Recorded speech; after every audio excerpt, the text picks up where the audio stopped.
भैया, लड़की को इम्प्रेस करने का एक आइडिया आया है। तो मुझे क्यों बता रहा है? मैं क्या तेरा कबूतर हूँ जो तेरी बात वहां पहुंचाऊं? सर,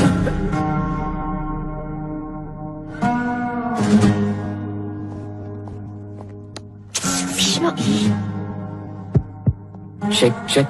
तुझे पैसे नहीं मिलने वाले हैं। आपने सही कहा सर, यहाँ किसी को भी ऑर्गेनिक फार्मिंग के बारे में कुछ नहीं पता है।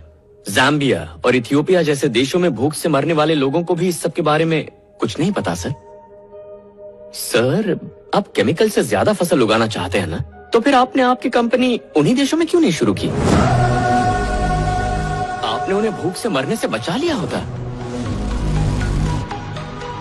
लेकिन आप ऐसा नहीं करेंगे, मैं जानता हूं क्यों। इसकी दो वजह है। एक है पैसा, वो गरीब देश है, वहां आप क्या कमा लोगे। दूसरा है मिट्टी, हमारे देश जैसी उपजाऊ जमीन उनके यहाँ है ही नहीं। सर, जब मिट्टी उपजाऊ नहीं है तो आपके केमिकल से क्या होगा? वो क्या है ना, फसल के लिए मिट्टी चाहिए, आपका केमिकल नहीं। हाँ, वो तो ठीक है, पर सर, मुझे बोलने का मौका दिया है तो आप बीच में टोकिए मत। ऊपर वाले पे विश्वास करते हैं? बताइए ना सर। हाँ। अरे, आज के इस मॉडर्न जमाने में भी ऊपर वाले पे विश्वास? तो सदियों पुरानी ऑर्गेनिक फार्मिंग अपनाने में बुराई क्या है सर?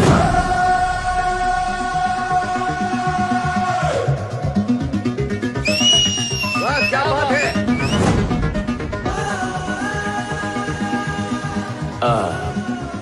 हमारे वेदों में और कई धार्मिक ग्रंथों में यही कहा गया है कि जमीन से सोना उगाने के लिए ऑर्गेनिक खेती सबसे अच्छी है। हाँ, यही सच है। अगर इसे सही तरीके से अपनाएं तो कोई शक नहीं कि जमीन को किसी केमिकल की जरूरत पड़े। प्रकृति को हमारी जरूरत नहीं है, लेकिन इंसान की जो भी जरूरतें हैं उसे प्रकृति पूरा करती है। उसे आपके केमिकल से बर्बाद मत कीजिए। अब यहाँ से आगे मेरे दोस्त MSc agriculture gold medalist mister Parimal भाई बोलेंगे, उन्हीं से सुनिए। Thank you.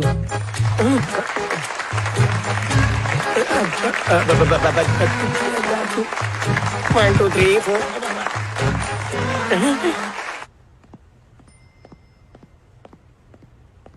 रुको। हाँ? तुम्हें ऑर्गेनिक फार्मिंग के बारे में इतना कैसे पता? तुमने उस दिन किताबें दी थी ना, मैंने सारी पढ़ ली। तुमने सारी किताबें पढ़ ली? हाँ। ऐसा क्यों? क्योंकि ये तुम्हारा फेवरेट सब्जेक्ट है। ओह, तो तुमने इतनी सारी मेहनत मुझे इम्प्रेस करके पटाने के लिए उठाई है ना? नहीं, ऐसा नहीं है। तुम मुझसे प्यार करते हो? नहीं, क्या बात कर रही हो? तुम्हें बस ये सब्जेक्ट पसंद है। तुम ठीक है, मैं नीचे रुकता हूँ, तुम आना। I love you.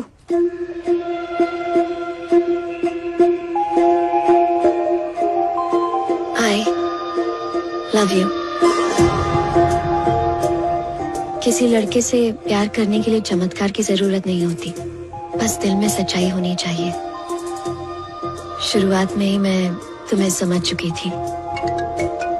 Hello dad, गाड़ी खराब हो गई है।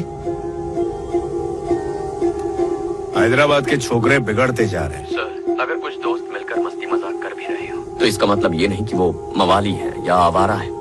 कल वही लोग किस मुकाम पर होंगे ये हमें नहीं पता। आज नुक्कड़ पर पान बेचने वाला इंसान भी सीएम बन सकता है। मुझे तो उसी वक्त समझ आ गया था कि तुम कैसे हो। तुम्हारे साथ बिताया हुआ हर एक पल मेरे लिए यादगार है। तुमने मेरे लिए 10 गुंडों को पीटा, 20 दिन डैडा के साथ बिताए, एक नया सब्जेक्ट तुमने सिर्फ 30 मिनट में सीख लिया। आमतौर पर लड़की खुश होती है जब कोई लड़का उसके लिए कुछ करता है, लेकिन जब कोई उसके लिए कुछ खास करता है तो वो खुद को लकी समझती है। I love you.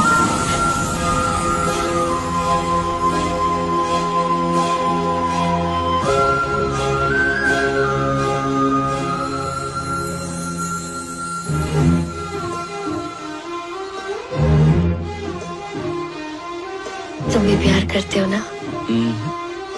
हद से ज्यादा करता हूँ।